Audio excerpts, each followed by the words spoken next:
Over spring break, Miss Brown took students from all across the Parkway schools on an HBCU trip. So the whole idea for the HBCU trip actually was started from Ms. Harris, who used to teach math at North High School.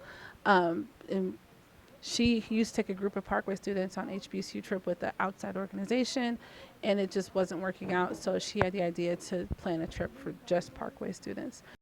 Junior Kaya Holmes went on the HBCU trip. She made many different memories and had many different favorite parts.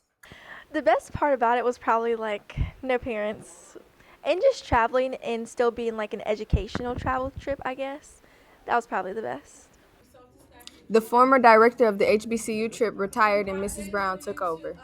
Since we worked closely together, she asked me to take over so that we could keep the trip going so our students could still have the exposure because I feel like it's a necessary thing for our kids to have. So especially our students of color.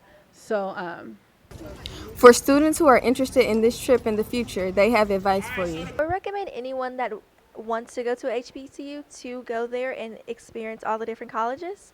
And I think it's just a good experience to see what different colleges are like and what college like is like in general. So students who may want to go on the trip next year, you have to remember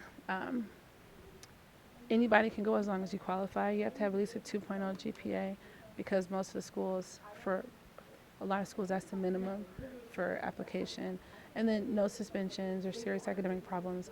And it's open to all the students in Parkway School District as long as you're current. On this trip, the students saw 8 HBCUs. Kaya shares her favorite school she saw. My favorite trip was probably North Carolina A&T, and just because it was kind of modern. I also like Norfolk University just because of the modernness, and they used a lot of like solar power and stuff, so I like that. This has been Janiyah, Krysie, Aamir, reporter for PCH TV.